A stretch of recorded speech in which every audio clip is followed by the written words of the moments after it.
Hello दोस्तों, स्वागत करते हैं आपका एक बार फिर से अपने YouTube चैनल आरके क्लासेज में। दोस्तों हम लोग आज यहाँ पे देखने वाले हैं class 10th UP board NCERT mathematics का दोस्तों रचना नामक जो आपका लेसन है उससे संबंधित क्वेश्चन हम लोग देखने वाले हैं। एक क्वेश्चन दोस्तों आपको देखना है, इससे रिलेटेड जो भी प्रश्न आपके आएंगे आप बड़े आसानी से सॉल्व कर पाएंगे। तो आइए हम लोग देखते हैं यहाँ पे रचना में पहला जो आपका स्टेप होता है वो क्या है, कैसे रचना करना है। दोस्तों हम लोग जानते हैं कि इसमें से कम 2 क्वेश्चन आपके एग्जाम में फंसते हैं, ठीक है। जबकि रचना हम लोग जानते हैं आपके NCERT बुक में 11.1 और 11.2 यही 2 चैप्टर आपका दिया गया है। लेकिन दोस्तों दोनों चैप्टरों में जो आपके क्वेश्चंस हैं वो आपके अलग अलग टाइप के हैं, ठीक है। बहुत आसान तरीके से हम लोग यहाँ पे देखने वाले हैं कि रचना कैसे की जाती है। इसको दोस्तों आपको थोड़ा सा समझना पड़ेगा, रटने की कोई आवश्यकता नहीं है। बहुत ही आसानी से आप एग्जाम में इस क्वेश्चन को सॉल्व कर पाएंगे। बस आवश्यकता है तो आपको केवल इस क्लास को लास्ट तक देखने की। तो आइए यहाँ पे देखते हैं जो आपका क्वेश्चन दिया गया है, आप जाके देखिएगा 11.1 का जो लेसन है उसका दोस्तों ये पहला वाला क्वेश्चन आपका दिया गया है। कैसे ये आपका रचना की जाती है उसके विषय में हम लोग देखने वाले हैं, ठीक है। उसके बाद मैं आपको इसका फार्मूला भी बताऊंगा कि किस तरीके से रचना में हमको लिखना है, बहुत ही आसान तरीके से, ठीक है। तो यहाँ पे देखते हैं सबसे पहले क्वेश्चन क्या दिया गया है। कहा गया है 7.6 सेमी की ये रेखा खींचिए, इसे 5:8 के अनुपात में विभाजित कीजिए। बहुत ही सिंपल क्वेश्चन आपका ये हो जाता है। तो क्या काम करना है आपको, सबसे पहले आप स्केल लीजिए, स्केल में आप 7.6 सेमी की एक लाइन ऐसे खींच दीजिए। इसको नाम दे दीजिए A, इसको नाम दे दीजिए B, ठीक है। इतना आपका हो गया है। अब दोस्तों ये चूंकि आपका 7.6 सेमी है तो इसकी माप को भी आप दे दीजिए। इतना काम हो जाने के बाद अब दोस्तों आपको क्या काम करना है, इसमें से बिंदु A जो आप माने हैं एक से ही आपको न्यून कोण बनाती हुई एक अपने स्वेच्छा से कोई भी रेखा यहाँ से ऐसे खींच दीजिए, ठीक है। ध्यान देने वाली बात क्या है, ये आपका न्यून कोण बनाती हुई जानी चाहिए। न्यून कोण का मतलब 90 अंश से कम की कोई भी लाइन आप खींच सकते हैं। ये आवश्यक नहीं है कि बहुत पतली हो, बहुत चौड़ी हो, जो भी आपकी हो वो आप खींच सकते हैं। इसके बाद दोस्तों जो आप यहाँ पे खींचेंगे इसको आप AX लाइन मान लेंगे, ठीक है, रेखा AX मान लेंगे। अब दोस्तों अगला काम आपको क्या करना है उसको ध्यान से आप समझिए। ये आपकी 7 सेमी की लाइन तो खींच गई, इसके बाद हमने एक सहायक लाइन भी खींच लिया AX।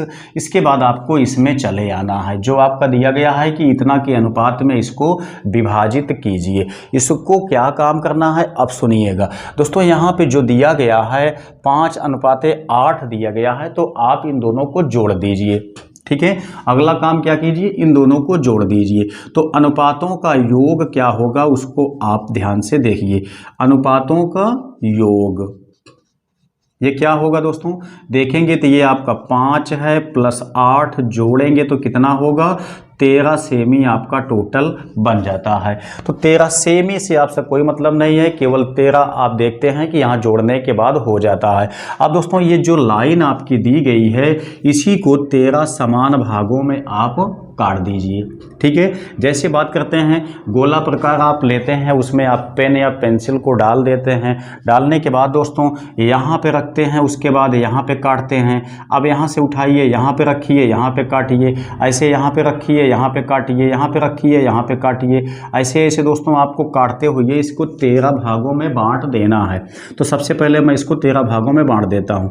1 2 3 4 5 6 7 8 9 10 11 12, यानी कि बढ़ा लेते हैं इसको, ये हो गया आपका 13। अब दोस्तों इसके बाद ये जो हमने भाग में बांटे हैं इनको A1 A2 A3 ऐसे आप नाम दे दीजिए।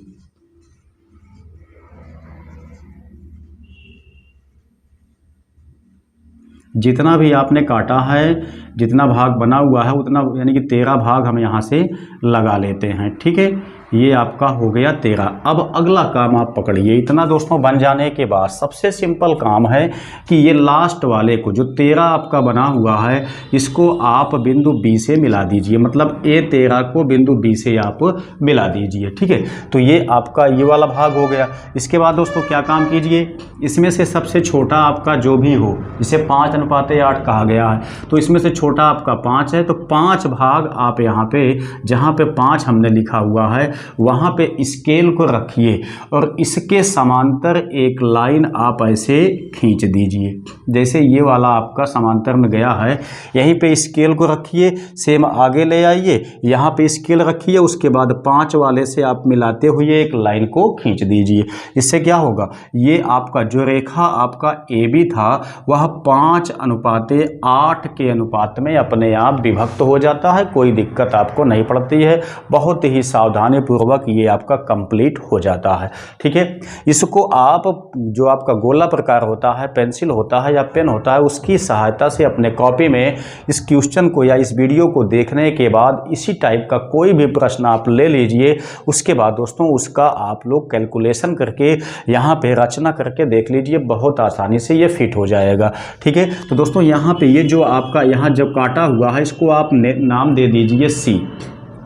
ठीक है, तो यहाँ पे ये जो आपका C है ये 5 भाग में बटा है, मतलब 5 भाग ये हो गया, और उसके बाद जो C/B है यानी कि ये आपका जो CB है 8 आपका ये हो जाता है।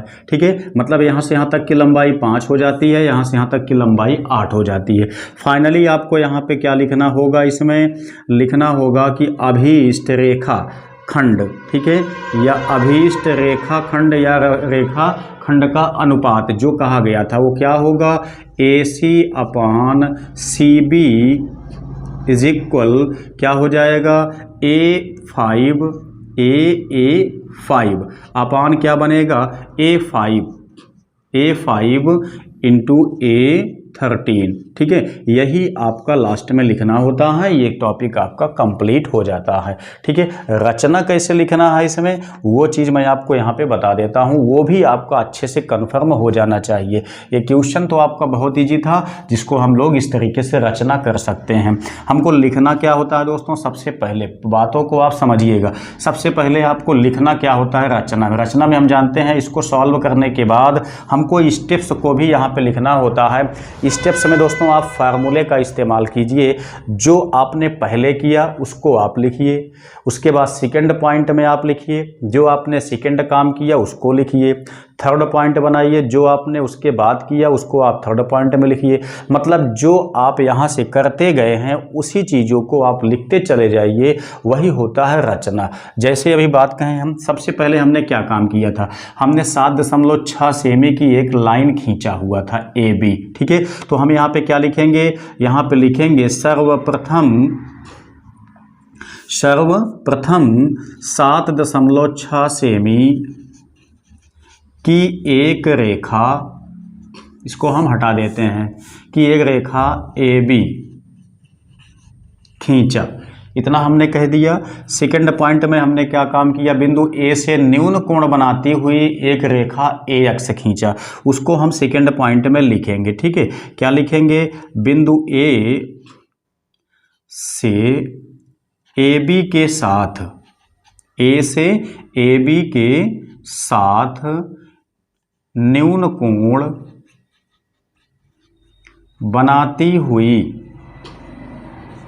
एक सहायक, इसको आप कह सकते हैं सहायक रेखा AX खींचा। ठीक है, इतना हम लिखेंगे।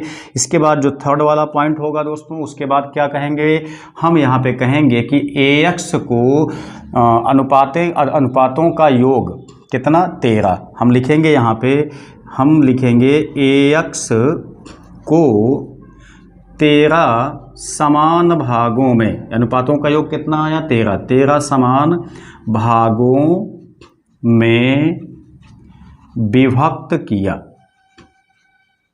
ठीक, विभक्त किया। उसके बाद क्या लिखेंगे, चौथा पॉइंट में जो 13वां भाग आपका आया है A13, इसको हम लिखेंगे A13 को B से मिलाया। ठीक है, अगले में लिखेंगे 5वें में क्या चीज़, BA13 ठीक है के समांतर, देखिए के समांतर बिंदु A5 से एक रेखा खींचा जो AB को यहाँ से खींचा, जो AB को बिंदु C पर काटता है, AB को बिंदु C पर काटता है। ठीक है, इसके बाद हमको एक लास्ट पॉइंट लिखना पड़ेगा। ठीक है, क्या लिखेंगे? A5 अनुपाते A5 A13 is equal AC upon CB ही अभीष्ट रेखाखंड है। ठीक है, इतना चीज़ आप यहाँ पे लिखेंगे, ये रचना आपका कंप्लीट हो जाता है, इसमें कोई दिक्कत नहीं है, बहुत ही आसानी से ये टॉपिक आपका कंप्लीट हो जाता है। आपके एग्जाम में दोस्तों बहुत ज़्यादा पूछा जाता है, इसको आप थोड़ा से ध्यान रखिएगा। ठीक है, तो यहाँ पे किसी रेखा को किसी अनुपात में कैसे विभक्त किया जाता है वो चीज़ दोस्तों रचना में आपका आता है। इसमें आपको कैसे विभाजित किया जाएगा वो हमने बताया, रचना कैसे आपको लिखना है वो चीज़ें हमने आपको बताया। बहुत ही सावधानी से, बहुत ही आसान तरीके से आप इसको लिख सकते हैं, बना सकते हैं। आपका नंबर दोस्तों कटेगा नहीं, बहुत आसानी से आ जाएगा। आई होप कि ये क्लास आपके निश्चित ही समझ में आई होगी।